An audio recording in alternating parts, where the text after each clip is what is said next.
Émile est une véritable graine de champion. À 9 ans, cet élève de CM1, scolarisé à l'école Sainte-Thérèse de Metz, a participé à la finale du Grand Est des petits champions de la lecture. Et si on lit entre les lignes, on se rend compte que la lecture est écrite dans son histoire. J'ai commencé par les BD, après j'ai petit à petit enlevé les images et après j'ai commencé les romans. Ma mère, elle est comédienne, elle fait des livres audio. Et elle nous a donné un livre audio où elle racontait des histoires et donc ça m'a donné envie d'apprendre à lire, de lire des histoires à ma petite sœur. Et Émile s'est donc lancé dans ce championnat proposé par son école et il a choisi son livre. On a volé les oreilles de Monsieur Lapin, je l'ai lu, j'ai adoré, il y avait plein de suspense, c'était passionnant.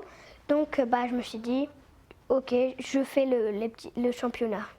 Après avoir passé brillamment les premiers tours des épreuves départementales, Émile est allé en Alsace pour lire son texte. Il faisait partie des 18 finalistes. Je suis ravie de vous lire un extrait du livre « On a volé les oreilles de Monsieur Lapin » de Pascal Hérault.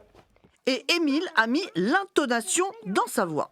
Monsieur Lapin sécha ses larmes. « D'autres lapins sont dans le même cas que moi ?»« Non, pas exactement. En réalité, il s'agit de 3 animaux différents.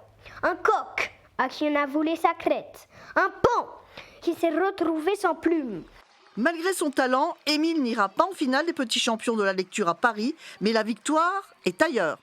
Il n'y avait pas de perdant dans ce jeu. Je ne suis pas qualifiée pour Paris, mais j'ai été quand même hyper contente de cette aventure. J'ai adoré les petits champions de la lecture et j'adore lire. Maintenant.